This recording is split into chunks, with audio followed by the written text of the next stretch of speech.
Coba perhatiin fenomena ini teman-teman. Ada orang yang ketika sekolah itu biasa aja, nilainya nggak terlalu bagus, bahkan sering dianggap kurang pinter. Tapi hari ini tuh bisnisnya lancar, penghasilannya besar, relasinya itu luas, dan hidupnya itu terlihat sukses. Sementara di sisi lain tuh ada orang yang dulu itu ranking, IPK-nya itu tinggi, aktif organisasi, punya banyak sertifikat, tapi malah susah banget dapat kerjaan. Pertanyaannya itu kok bisa ya? Bukannya dari kecil kita itu selalu diajarin orang pintar itu pasti sukses. Dan dari situ biasanya muncul satu kalimat yang sering banget kita denger. Berarti sekolah itu nggak penting dong. Banyak orang yang nggak sekolah tapi bisa sukses kok. Kalimat ini tuh terdengar masuk akal karena memang ada contohnya. Ada orang yang putus sekolah tapi sukses bisnis. Ada konten kreator yang sukses tanpa kuliah. Ada pengusaha kaya yang bahkan dulu hidupnya itu susah. Tapi masalahnya kita itu sering cuma lihat hasilnya doang, nggak lihat prosesnya. Kalau kita lihat satu orang berhasil, kita nganggap semua orang itu seperti itu. Selengkapnya di Arpupu Al-Barbashi.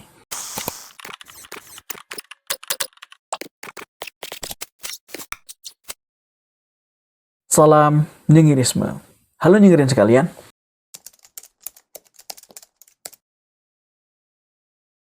Kita lihat satu orang itu berhasil lalu menganggap semua orang bisa seperti itu. Padahal kenyataannya nggak sesederhana itu.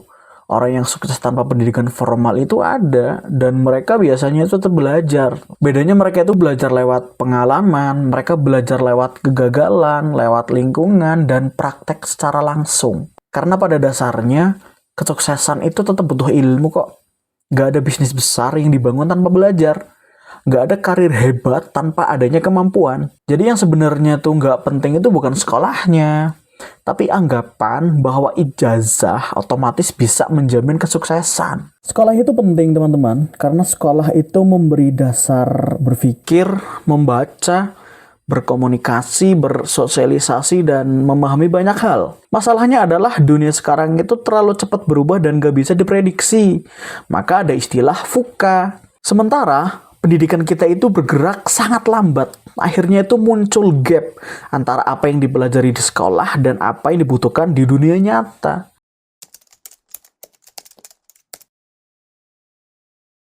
Beberapa negara maju itu mulai sadar bahwa pendidikan itu bukan cuma soal akademik. Contohnya itu di Finlandia. Di sana itu anak-anak tidak terlalu ditekan dengan ranking dan hafalan sejak kecil. Justru mereka itu lebih dilatih kerjasamanya, empatinya, problem solvingnya, dan kesehatan mentalnya. Karena mereka itu percaya bahwa anak itu bukan robot, tapi manusia yang harus siap menghadapi kehidupan. Di Jepang juga menarik teman-teman. Di beberapa sekolah dasar di sana, kalau nggak salah muridnya itu diajarin cara membersihkan kelasnya sendiri.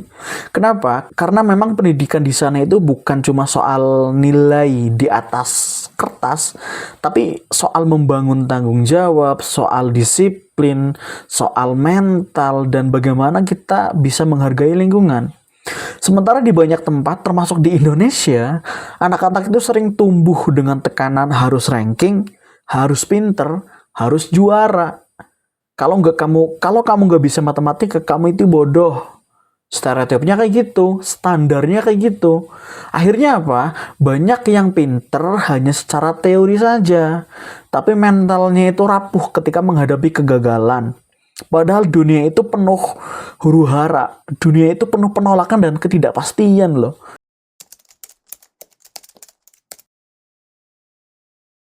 Coba kita pikir teman-teman, selama bertahun-tahun di sekolah yang paling sering dinilai itu apa sih? Pasti nilai ujian, ranking, hafalan. Padahal di dunia nyata lebih menghargai problem solving, adaptasi, komunikasi, dan kemampuan menghadapi tekanan. Orang HRD mau mencari karyawan aja yang disertain itu kok. Makanya ada orang yang biasa aja di sekolah, tapi ketika dia tuh masuk dunia nyata, dia berkembang cepat. Karena dia itu berani mencoba, cepat belajar, dan gak takut gagal. Sementara ada orang yang sangat pintar secara akademik, tapi bingung tuh ketika hidup gak berjalan sesuai dengan teorinya. Dan lagi, aku tekankan, kurang pintar di sekolah itu bukan berarti bodoh.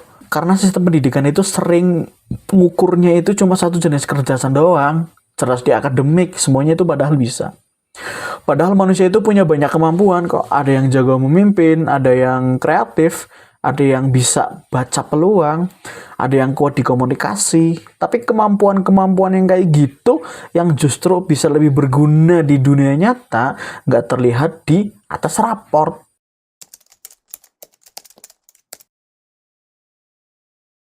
Apalagi di era digital hari ini tuh informasi ada di mana-mana. Orang itu bisa belajar skill cuma dari internet doang tuh. Bisa bangun bisnis dari HP. Bisa kerja lintas negara dari kamar kecil.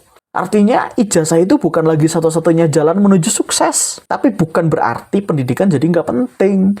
Karena tanpa kemampuan belajar, orang juga akan tertinggal. Mungkin masalah terbesar kita hari ini adalah kita terlalu lama percaya bahwa nilai bagus, masa depan aman. Padahal hidup itu jauh lebih kompleks dibanding lembar ujian.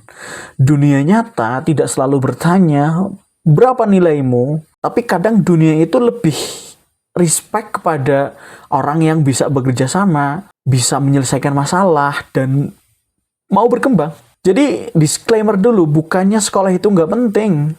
Sekolah dan pendidikan itu penting, teman-teman. Tapi mungkin cara kita memahami pendidikan yang harus berubah. Karena belajar itu seharusnya bukan cuma tentang lulus ujian, bukan cuma tentang berangkat pagi-pagi, ikut KBM, dan pulang. Tapi tentang mempersiapkan manusia menghadapi kehidupan. Dan mungkin pertanyaan terbesar lagi hari ini tuh bukan apakah sekolah itu penting, tapi pertanyaannya adalah apakah sistem pendidikan kita sudah benar-benar relevan dengan dunia yang terus berubah. Pada akhirnya kita akan kembali ke argumentasi masing-masing dan rumah masing-masing.